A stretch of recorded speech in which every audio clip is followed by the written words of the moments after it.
بسم اللہ الرحمن الرحیم۔ السلام علیکم، میں ہوں گلفام چودھری، آپ دیکھ رہے ہیں IRK نیوز۔ پاکستان کی عدالتوں میں انصاف ملنا تو دور کی بات، شاید اس وقت عدالتیں بھی ٹال مٹول سے کام لے رہی ہیں۔ کن کے احکامات مانے جا رہے ہیں، کن کے احکامات پر عمل درآمد ہو رہا ہے، یہ عام آدمی بھی سمجھنے سے قاصر ہے۔ یعنی چیئرمین تحریک انصاف عمران خان صاحب کے لیے جب درخواست دائر کی گئی تھی آج سے 1 مہینہ پہلے کہ ان کا ٹرائل جو ہے وہ اوپن ٹرائل ہو،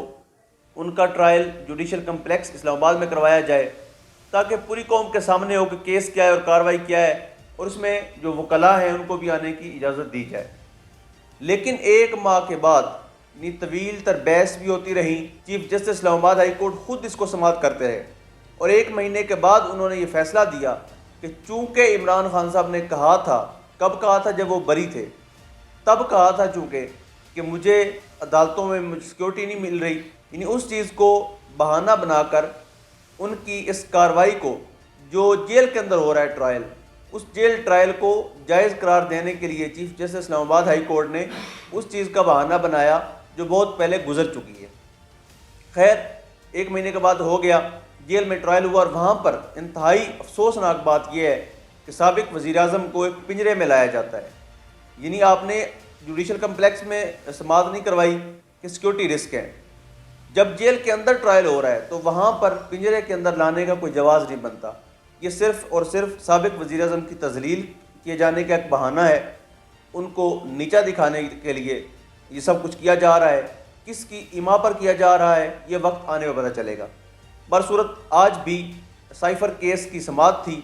اس میں فرد جرم عائد ہونا تھی، کاپیاں جمع کروا دی گئی ہیں، مگر اصل سائفر کی جو کاپی تھی، اصل سائفر کی کاپی جو ہے وہ جمع نہیں کروائی گئی، جس کی بنا پر جو فرد جرم عائد ہونے کی تاریخ تھی وہ مزید آگے چلی گئی ہے، 23 تاریخ پڑ گئی ہے۔ اب جو ان کے وکلاء ہیں وہ اس چیز پر شدید نالاں نظر آتے ہیں کہ فرسٹ آف آل تو ہم چاہ رہے ہیں کہ اوپن ٹرائل ہو، پوری قوم کے سامنے ہو، پتہ چلے کہ سائفر تھا کیا، کیونکہ پہلے سائفر تھا نہیں۔ عمران خان صاحب پہ الزام تھا کہ انہوں نے جھوٹا بیانیہ بنایا، پھر کہا گیا کہ سائفر آیا تھا لیکن اس میں مداخلت نہیں تھی، اس میں دھمکی نہیں تھی، پھر کہا گیا کہ وہ سائفر عمران خان صاحب جاتے ہوئے ساتھ لے کے چلے گئے۔ اب کہہ رہے ہیں عمران خان صاحب نے اس میں رد و بدل کی، کبھی کوئی بہانہ کبھی کوئی بہانہ، لیکن یاد رکھیں آفیشیل سیکرٹ ایکٹ لگانے کے لیے راستہ ہموار کیا جا رہا ہے، اور آج ان کے وکلاء نے بھی اس چیز کا دعویٰ کیا ہے۔ ان کو یہ خدشہ ہے کہ آنے والے دنوں میں اس چیز کو بنیاد بنا کر ملٹری ٹرائل بھی شروع کیا جا سکتا ہے عمران خان صاحب کا۔ اور کل FIA کے پروسیکیوٹر کہہ چکے ہیں کہ سائفر کیس میں خان صاحب کو عمر قید یا سزائے موت بھی ہو سکتی ہے۔ تو آپ دیکھ لیں کہ پاکستان کی عدالتیں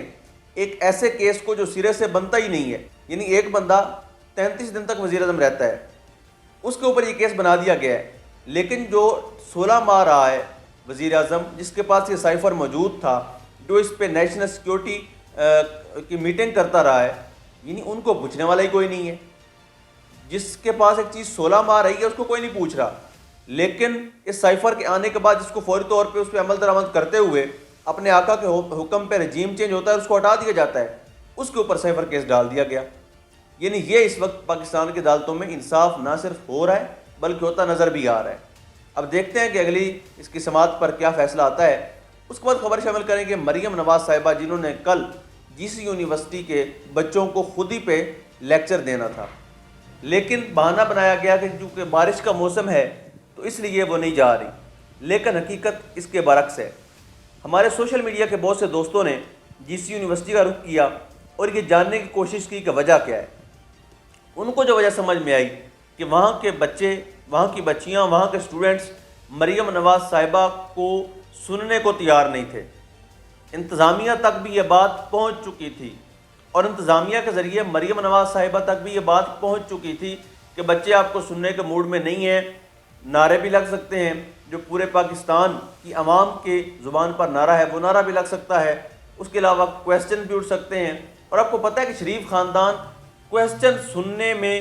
بہت زیادہ سخت نظر آتے ہیں، ان کو یہ بالکل پسند نہیں ہے کہ بادشاہ سلامت کے سامنے کوئی سوال کرے یا بادشاہ شہزادی جو ہیں ان کے سامنے کوئی سوال کرنے کی جسارت کرے۔ جو سوال کرتا ہے بعد میں اس کا جو یہ حال کرتے ہیں وہ شاید ناقابل بیان ہوتا ہے۔ یعنی منصور علی خان کے ساتھ ایک جو سکرپٹ تھا وہ لیک ہونے پہ منصور علی خان جو اتنا سینئر جرنلسٹ ہے اس کو بھی جاب سے ہاتھ دھونے پڑتے ہیں۔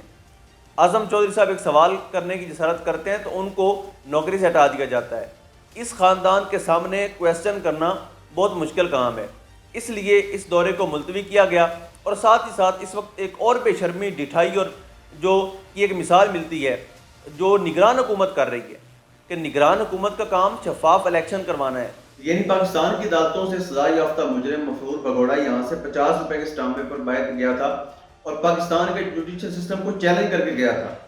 اور شاید لندن میں بار بار وہ بیٹھ کر یہ پیغام بھی آپ کو دے رہے تھے کہ آپ کا جوڈیشل سسٹم چاہتے ہوئے بھی مجھے کچھ نہیں کر سکتا۔ وہ بندہ سکون سے بیٹھ گیا ہے، موجود اڑا کے واپس آ رہا ہے، اور آپ استقبال کے لیے کہ جیسے پتہ کوئی امام انقلاب آ رہا ہے، اور اس طرح کا ایک وہ ہوا بنانے کی کوشش کی جا رہی ہے کہ جیسے کوئی بڑا انقلابی لیڈر آ رہا ہے، بھائی ڈیل کر کے گیا تھا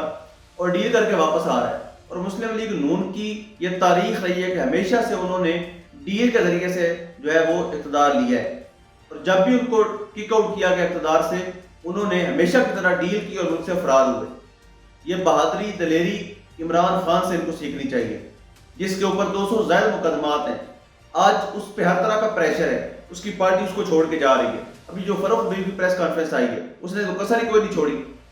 اب اس کے پس پردہ کیا مجبوریاں ہیں وہ ایک الگ بات ہے، لیکن جانے والے چلے بھی جاتے ہیں لیکن اچھے طریقے سے چلے جاتے ہیں۔ عثمان ڈار کی پریس کانفرنس آئی ہے، پتہ چل رہا تھا کہ اس کو مجبور کیا گیا ہے۔ صداقت عباسی کی صورتحال ہمارے سامنے تھی، اس کی شرٹ الٹی پہنی ہوئی تھی،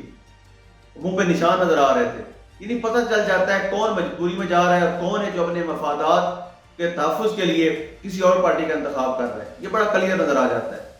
وفا نبھانے والے نبھا جاتے ہیں۔ دوسری بات، اس وقت جو خاص طور پہ پنجاب کے اندر جو جہاں جہاں پہ پوسٹر لگائے گئے نواز شریف صاحب کے استقبال کے لیے، وہاں پہ جو اسٹوڈنٹس کی گرفتاریاں ہوئی ہیں وہ بھی قابل مذمت ہیں۔ یعنی اسٹوڈنٹس جو ہیں وہ پوسٹر پھاڑ رہے ہیں، وہ اپنا غصہ نکال رہے ہیں۔ اب ڈیفینیٹلی ایک قوم پہ آپ نے 16 ماہ ظلم مظالم کے پہاڑ توڑے ہیں، یعنی ہم جب پبلک میں جاتے ہیں لوگ گالیاں دے رہے ہوتے ہیں، استقبال کیا کرے گی قوم آپ کا؟ ان بچوں کی گرفتاری کی گئی، اس کے ریئیکشن میں ہمیں اتنی زیادہ سوشل میڈیا پہ ویڈیوز دیکھنے کو مل رہی ہیں کہ جہاں پر ان بچوں کو میاں صاحب کا پوسٹر نظر آتا ہے وہ اس کو پھاڑ دیتے ہیں۔ برصورت گن پوائنٹ پر جتنی بھی آپ پارٹیاں چھڑوا لیں، اس پارٹی کا نظریہ نہیں مرتا ہوتا،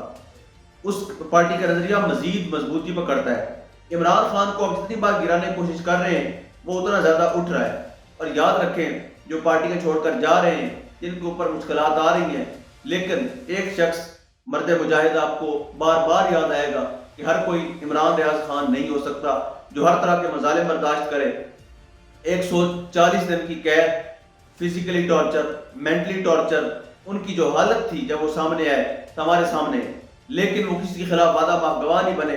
کسی کے خلاف انہوں نے کوئی بیان نہیں دیا، بلکہ آ کر یہی کہا کہ الحمدللہ میں نے لڑائی پوری لڑی ہے اور جیت کر آیا ہوں۔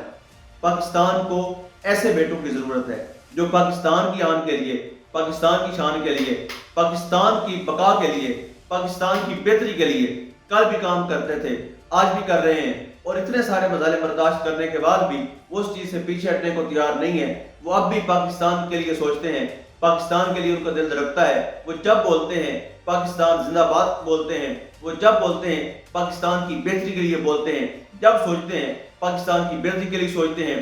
آخر میں بس اتنا کہنا چاہوں گا کہ اس وقت پاکستان کی صورتحال میں جتنا بھی ہیرو بنا لیں میاں صاحب کو، جو ایک مفرور اشتہاری ملزم ہے وہ اشتہاری ہی رہتا ہے، مفرور مجرم ہی رہتا ہے۔ اب انہیں اگر تو وہ آ کر عدالتوں کا سامنا کرتے ہیں، بہادری سے، جمع مردی سے اپنے مقدمات کا سامنا کرتے ہیں، اور ایک عدالتی پروسیس سے نکل کر اپنے کیسز کا سامنا کرتے ہوئے دوبارہ سے اہل قرار دیے جاتے ہیں اور اقتدار میں آتے ہیں، تو شاید ان کو 10% عوام مان لے، لیکن جس طرح سے ان کو لایا جا رہا ہے کوئی بھی ان کے اقتدار پر بلیو نہیں کرے گا، کوئی ان پر ٹرسٹ نہیں کرے گا، اور دوبارہ سے پاکستان کو انہی بحرانوں کا سامنا کرنا پڑے گا۔ بصورت اللہ پاک وطن عزیز کا حامی و ناصر ہو۔ پاکستان زندہ باد۔